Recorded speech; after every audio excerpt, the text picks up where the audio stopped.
Yeah, all right. Sort of full disclosure, investor in this company, so just FYI. Sure. Maybe we start out with, Nick, we'll start out with you. Like, what is exciting about AI and what is scary about AI from your perspective? Well, I've been excited about it since 2012 when I was running a VC firm in Russia called iTech Capital. We were investing in Russian tech quite successfully. And I was working with one of our portfolio companies, and one of the engineers there introduced me to the concept of how machine learning can actually solve real life needs. And before that, I thought machine learning was something you do on a blackboard at a university and then forget forever. And then it showed me the magic of it, and I was like, wow, it's actually huge. So when we started our next firm with my partner Mike in 2014, we picked AI as a niche that we want to specialize in exclusively, because I just came to Silicon Valley and there's so much capital, and we had to send out somehow. So we wanted okay, we're going to build expertise here. And then we started meeting all sorts of amazing people building stuff, and seen some success selling companies to Facebook, Google, Amazon, you name it. Right now, what is happening with large language models, I was during last 10 years, I've been very conservative about natural language processing. During the 2017 hype of chatbots, we have not invested in a single one. We were mostly focused on computer vision. My own company was on computer vision. But now, what is happening now is probably the biggest breakthrough since internet. I have not seen anything that on that scale of impact in my lifetime. And I've been doing VC for last 15 years. Well, and so computer vision is what Chooch does. Maybe talk a little bit about what Chooch does, and then we'll come back into straight some what's scary, what's exciting. Yeah, I'm just as excited as Nick about this. So Emmer Gultikin, I'm the co-founder and CEO of Chooch. Basically, what we do is we copy human visual intelligence to machines. So to make machines see and say what they actually look at. And the reason we started this was, okay, there's a 8 billion camera problem today. There are cameras everywhere. They're going to proliferate more. There are videos coming out everywhere. There are not enough people to watch them and to see what's actually going on.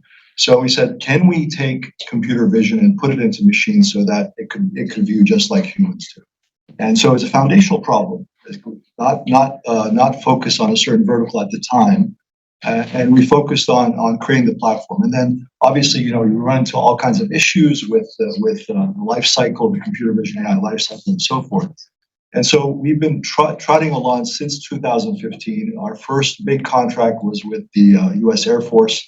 And the story there was, you guys do a lot of good stuff on the cloud, but I can't use that. And so what do you do with it? Well, you need to put it onto this machine. And they showed us a small Jetson Nano at the time. NVIDIA had it. And they said, if you could put it onto that machine, we can start using it.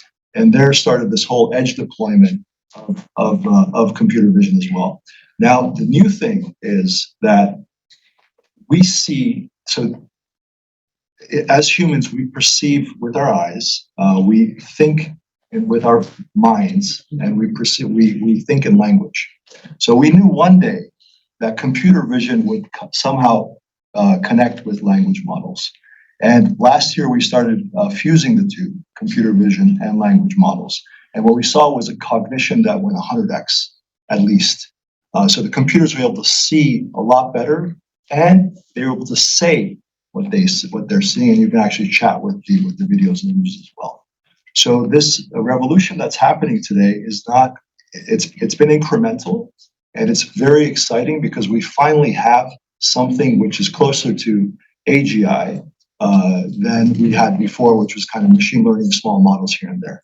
And so it is happening. It's just that it is incremental. It's not revolutionary for us. I mean, we've been doing this for many years, and the revolutionary part of it is where all these things are coming together, and finally there's a tipping point in the perception of the market that this can be useful for a lot of things at the same time.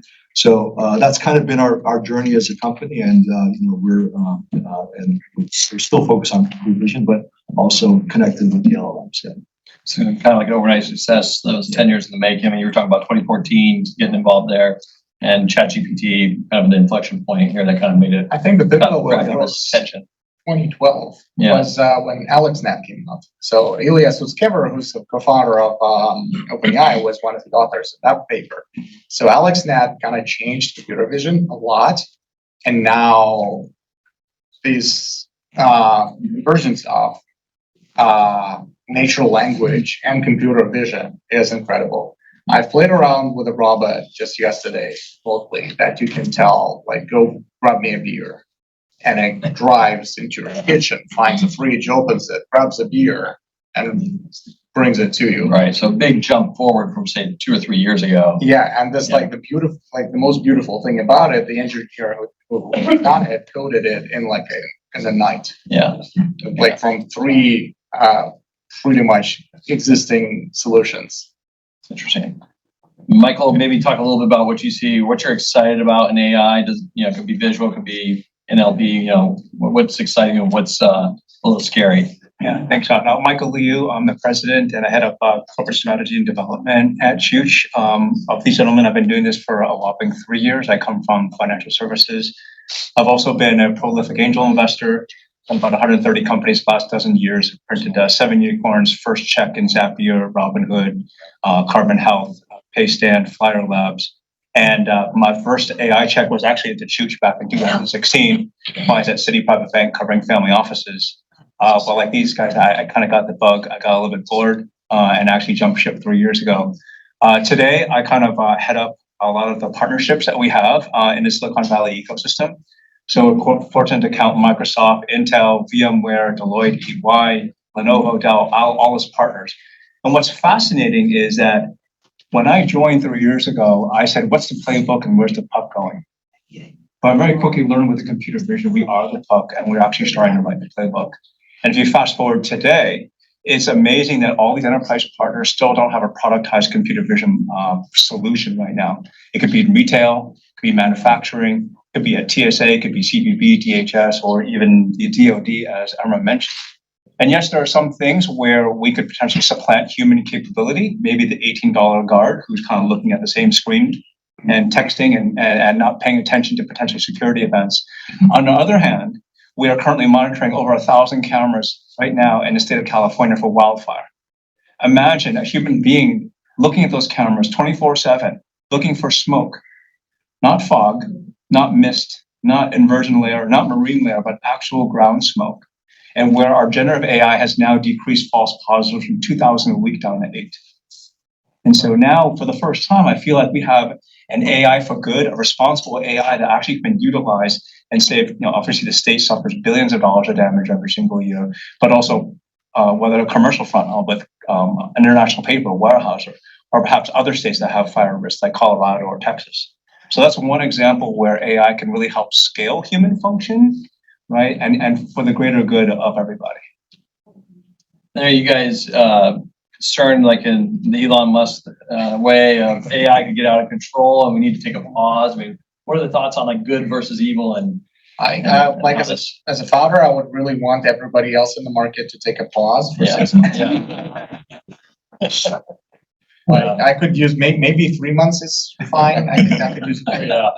But he has been talking about for years that he's worried about AI, right? Getting out of control and becoming smarter than humans and they take down the grid or something like that. Is that a realistic possibility in 5-10 years, or is that like? If you don't mind, I can use my origin to jump in. So I'm from Russia, and as you know, Russia is very incredibly strong with AI. Luckily, 95% of all machine learning engineers are now from Russia are now not in Russia, but the state is still using, and we can clearly see how they're using this now for good. And I was talking to my friends at OpenAI just yesterday, and I was asking, like, when are you guys going to ship GPT-4 that's going to run on premises? And they say the answer is never, because the guardrails that they have built for the system that prevents it to be used for propaganda, for generating like mass disinformation campaigns and stuff are very flimsy. So if left alone without the highly educated and trained team, it can be quickly turned into a disaster.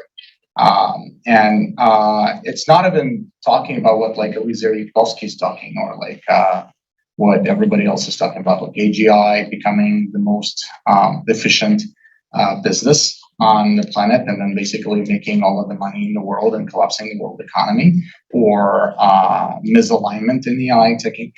I think these risks are very scary. Probability is very low. I am most certain that potential benefits for humanity far outshine any potential harm. I like to compare it to nuclear power. Nukes are scary, but nuclear power is very, very beneficial, can potentially solve climate change. Alarmists have made it so that Germany has closed all of their nuclear powers. So I propose a 6 months ban on alarmists. What about you guys? You guys in the camp that AI is generally good and not gonna have to worry about it taking over the world? Well, having kind of seen what's out there and the very literal models that have been built, I'm not really too concerned. There's still a lot of work that needs to be done. A lot of concerns surrounding AI have to do with bias and privacy. That's probably some of the things that we get quite frequently. And if you recollect some of the facial models that were released by Amazon and Microsoft maybe 5-6 years ago, there was too much inherent bias just due to weak or biased data sets. And so they were kind of pulled from law enforcement. I think today people are smarter about building non-biased data sets and being able to build those data sets that are kind of, there is need for bias at times, especially if you're looking for false positives for like weapons or fire. You want to be extra sure, right? And by having more false positives, you can decrease false negatives, which means you're going to be in the clear if you don't really detect anything. So I think that's still something that's still going to be worked on. We at Chooch use a lot of synthetic data to build out very, very diverse data sets to kind of try to reduce that bias as much as possible. But it's also a productivity pickup too. I mean, do you want to chat a little bit how it helps? Yeah, I agree with both of you actually. So I'm more in the camp of that we're a tool maker as humans. There's a joke. I was trained in the social sciences. I was a coder when I was really small, and then I found that there was no money in social sciences, so I became an entrepreneur right out of college. And so, but it always comes back to me as I say, listen, we're in a journey about human perception and computer vision, but it's also about human evolution. And us as tool makers have made us different and have made us kind of excel in what we're doing. And I see artificial intelligence as one of these things, albeit kind of dangerous or unknown. There's some uncertainty around it. I believe that there will be some equilibrium as we move forward. And there, regulations and all that kind of stuff that we kind of put guardrails on. The productivity, though, is really important because we're facing labor shortages globally. There's a demographic collapse, mainly in the West today and some other countries. And we're not going to have enough people to actually do the work. So this is coming at the right time. It's an opportune time that we're putting this into practice. And we still have a long way to go. I mean, all these foundational models, they look really cool today. But when you look at some of the utility of it, it's still kind of very, very basic. And so I agree, we have a long way to go. We have probably 2 decades until we get to some sort of AGI where we can really be kind of scared of things going on. It is like nuclear. I believe that. Maybe a little bit even more scarier than that because it's able to influence human emotion and human mental state. Because you're kind of, we're very elastic where we are our environment. And so if we're kind of bombarded by certain types of information, we're going to eventually turn into that. So it's kind of more insidious in that way. But at the same time, I really believe that humans are able to kind of make this AI useful in different areas where they're kind of vertically focused.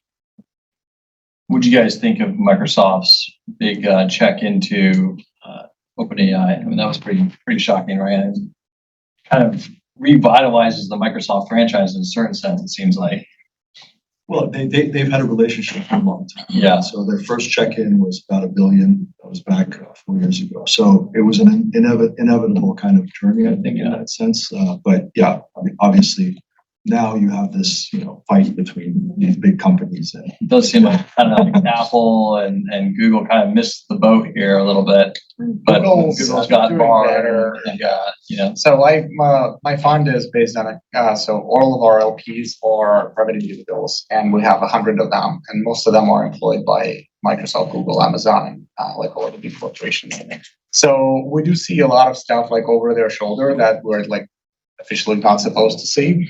Microsoft feels like a startup now. Like people show up at work at like 8 a.m. and they're like super psyched to work, and like they are shipping. It's incredible. People are wearing this. I have like a very good. I'm terrible at investing in public stuff, but I have one criteria. Whenever like I see something like this, I always buy stock. Whenever employees of a company start wearing their swag again.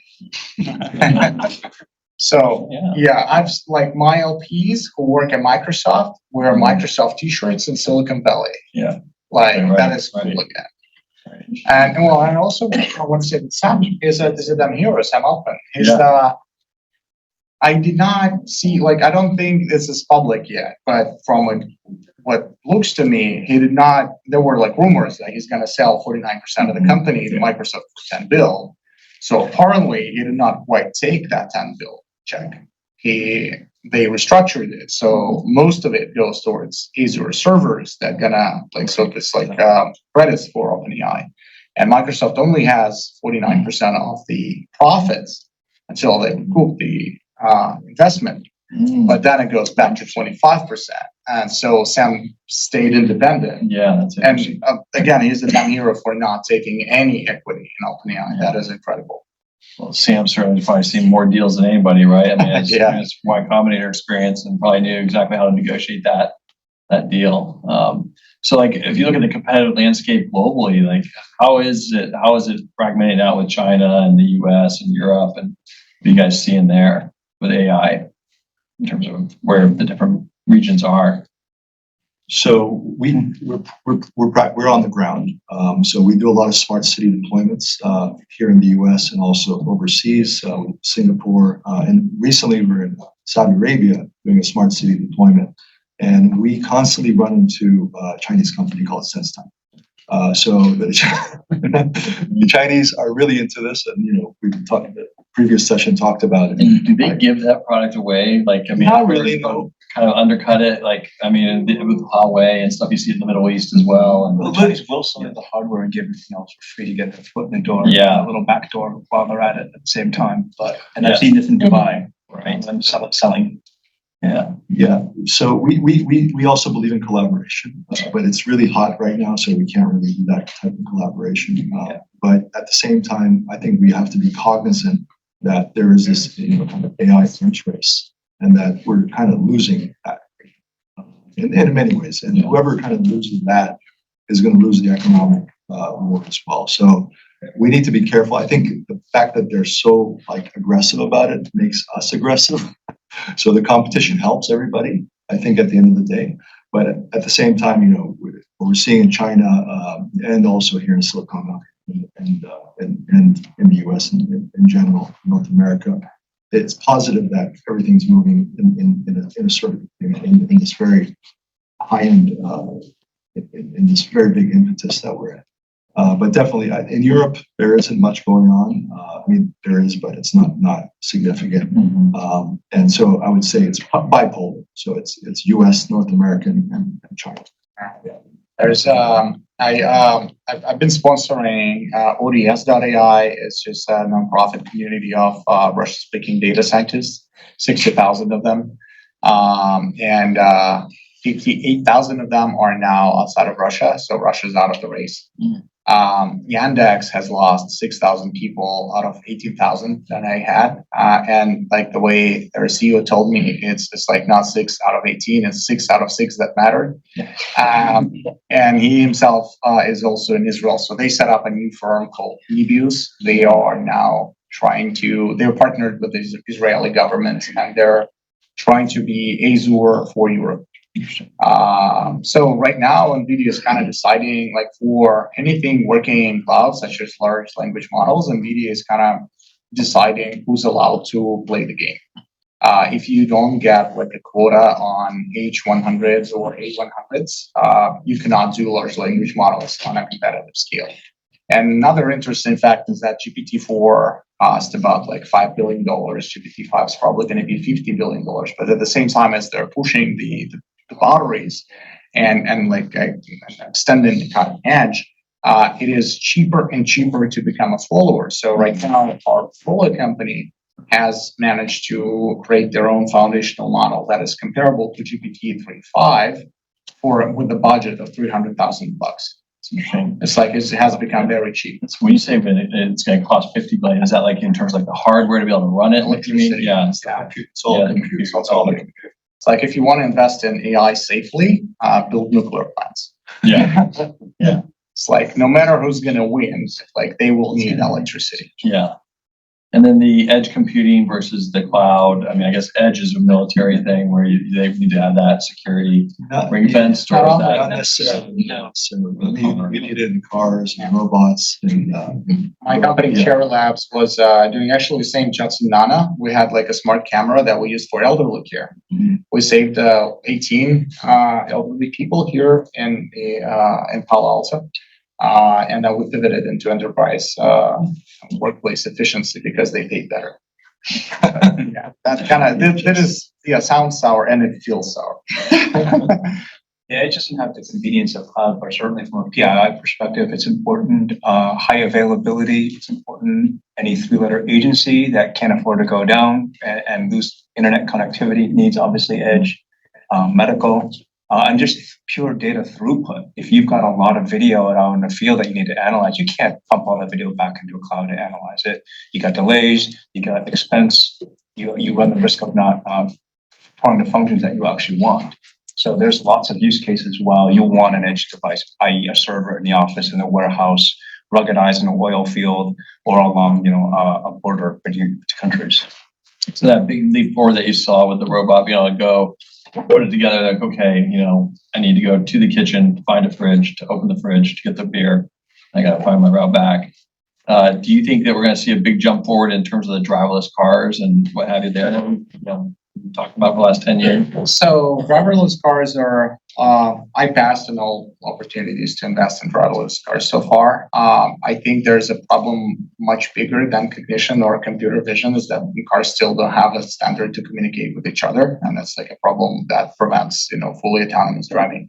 I am a big believer in autonomous stuff outside of common roads. There's a lot of stuff in, I'm like a military. There's a lot of stuff in heavy industries, trucks going on private property, moving stuff around can be driverless and need to be driverless. One of our portfolio companies is building autonomous welders, like robots that can do small scale manufacturing stuff. And I think it's just like much better economic opportunity and also better for people because people are who run these companies, they actually are struggling with hiring incredibly. There's a nationwide shortage of welders, 50% welders missing, 500,000 open jobs. No welders below the age of 45. So in 10 years, the problem's going to be like way worse. Yeah, I mean, all these applications of different uses further. It's just crazy. that's a labor shortage. Yeah. issue. I mean, that's gonna come in waves, and that's where we hope to solve some of these problems. With AI. Onshore is just make it worse. Yeah, It can make it much worse. And we have to be much more Oh, efficient. so you guys mentioned the security guard. I was riding the rapid transit back in Seattle to the airport, and I had two dudes sitting behind me that were probably in their early 20s. They were talking about being security guards and how they were high on shrooms. Listening to these guys, I'm like, well, this is the security guys right here. You're like, oh my God, I took some shrooms. It took me forever to get them, but I finally got them. And I was like, oh boy. I'm like, this is interesting. Yeah, so the visual, I doing that job may actually have many benefits. It doesn't happen today. Yeah. None of those. It's if there's an incident, people go back and try and find what happened in the video. But there's no real event. That's fine. I think we have some questions. Yeah. Quick question. Do you think that AI and robotics should replace jobs that humans can do and actually might have some satisfaction out of doing, like welding, for instance? Like that's not a bad job actually. Or do you think that Do you think it's better to have it do jobs that humans can't do as well, or that maybe can't do at all, or actually replace and kind of increase productivity in the areas that we can, or all of the above? I'm just curious if you have a perspective on that. I'll take one crack at that, and a lot of it has to do with kind of efficiency and scale. So let's say you look at a radiologist. She got her Stanford got a degree from Stanford, residency at UCLA, and she looks at 300 studies a day. Okay, and it's a lot, right? And that's beyond the triage from the ER. Well, maybe AI can triage 90% of it. So it's like A, B, or C, A, B, C, no brainer using AI. And the last 10% uses for 20 years of expertise. Those were borderline cases, stage 2, stage 3, which may determine different types of treatment. And that's one example. Another is if you're familiar with geospatial satellite imagery, these images are the size of your bathroom. And it takes a team of 6 people to cut them into tiles and go through all of them. And it takes 6 hours to figure out there's 2 people on a rooftop in a flood zone who are about to drown. Imagine AI being able to make that decision in 2 minutes and sending National Guard over there right away to rescue them. So there are some scaling and some and efficiency gains that have nothing to do with the craft of the job, but simply scaling, getting things done better. So I thought I'd just start with that. That's a really good one. I think I'll just repeat your point about us being tool makers. So we are good at making AI do what people do good, and we're not very good at making AI do stuff that people don't know how to do. So that's one of the reasons AI is good, like it's replacing people, but it's not really replacing. It's the same situation as with spreadsheets and bookkeepers. So everybody was selling that spreadsheets is going to replace bookkeepers, but bookkeepers have become accountants and CFAs, and they are now like doing financial planning and modeling. And now with like you gotta see Microsoft Excel Copilot, this is incredible. It replaces like junior analysts. And it's really, really good. So I guess people are just moving like towards higher impact, more creative and more interesting jobs. And also like while it makes very skilled people more productive, it also lowers the bar to enter the job. Basically, right now, ChatGPT is used by over 140 million users worldwide, and the only barrier for entry is basically having a phone with an internet connection. A kid from Botswana can write an email as good as a McKinsey consultant using it. So they can like apply for jobs, they can do jobs that they were not like able to. They can also write scam emails better now too. Yeah, but I think what you just said is that's really right. So I run a tool making company for 8 years. So we developed this company from 200 to 1,000 people, and we did it isolated in 2017. This was exactly the point. But we lacked on qualified people, and to bridge the gap of qualified people in Germany, highly paid people. We started to bring machines which we can start to learn. Well, that the old people which are using drilling machines use their knowledge, just when it's come down to the final stage of working with the materials. That you have to be very careful and work with that, and the machines learn that. Otherwise the machines crash down and then press everything in. Then you completely destroy the material. And this is something which we try to do to learn the machine, that we can definitely keep more people in and get a higher productivity in that. We have not sorted out any kind of position. We created more positions, but we have also more to do. And in companies or in countries where we have lack of resources and lack of knowledge, it's important that we can store that one. And the AI is good important things where you can store the knowledge of existing people. Yes. So I think you have one, yeah. Yeah, I wanted to see if the panelists have any thoughts on propagation of the open source LLMs that are getting done at much cheaper levels. They're obviously much smaller vertical, but within the kind of vision of, okay, we have OpenAI with $5 billion in the first one, and then we only can have Google, or maybe Amazon and others can afford a very large, generalized large language models. But these smaller ones are getting done. I think Databricks said they did it for $30.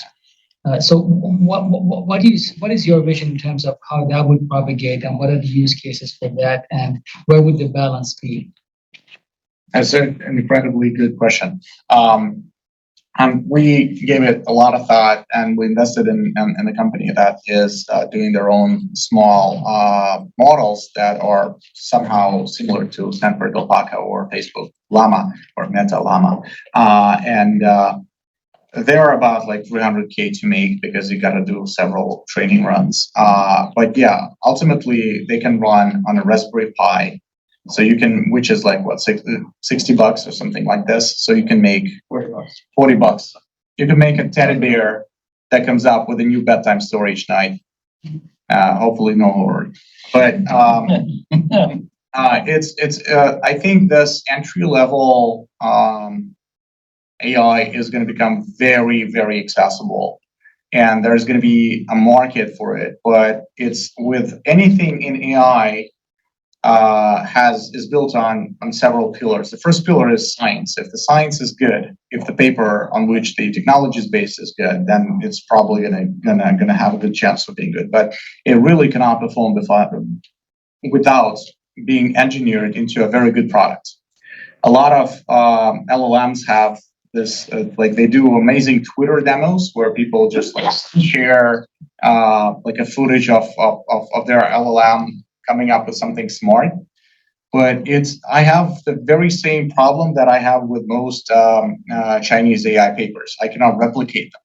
Like I'm trying to do the same and it doesn't work. So my take on that is that for most use cases, OpenAI, Google, and corporations will just be able to engineer better products that are delivering consistent results. Most businesses need consistency because you cannot really hire inconsistent virtual employees. But for games and for toys, that's probably going to be a different market.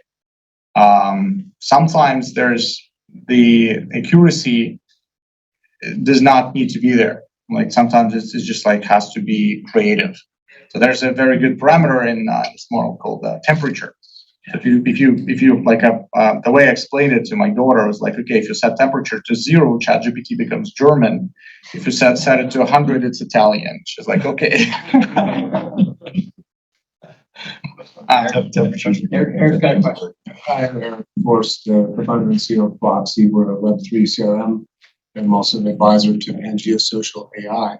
And so if you're in more of the Eliezer or Yudkowsky camp, like I am, and you actually believe that AI does need guardrails, what Eliezer said is that we need a new paradigm in AI to be able to provide that, something beyond large language model neural.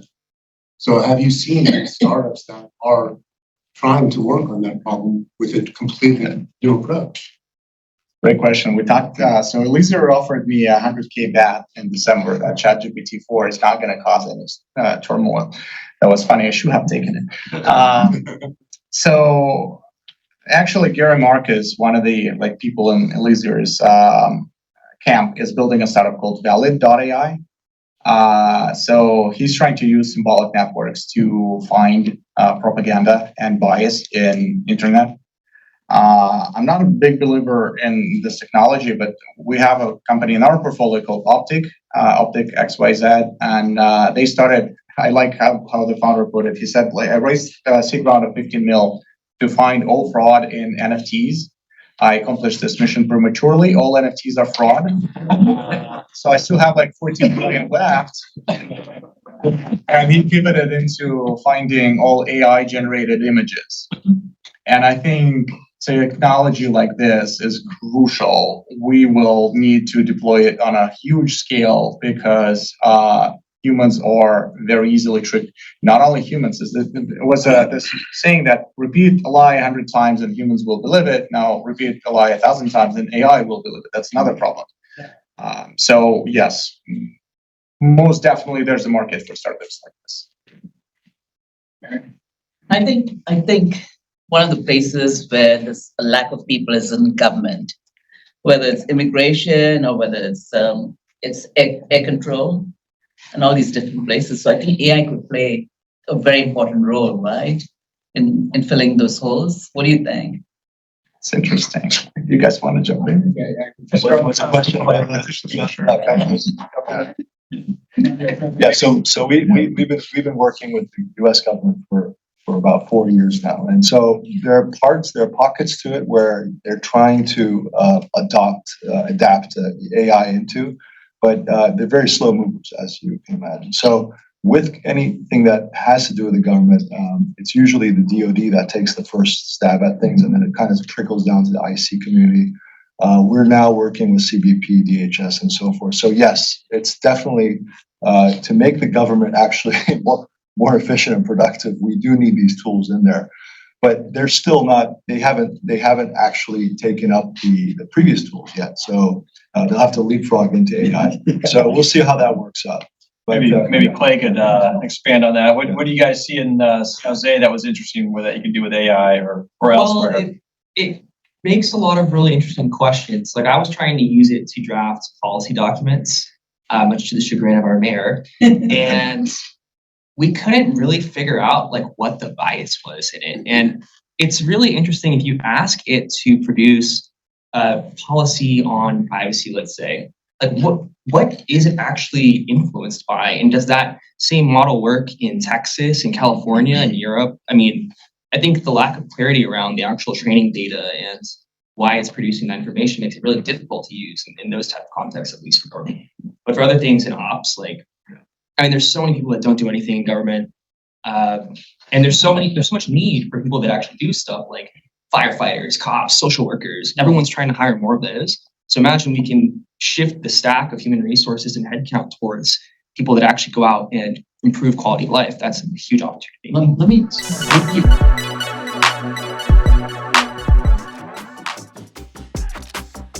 Come join our 361 firm community of investors and thought leaders.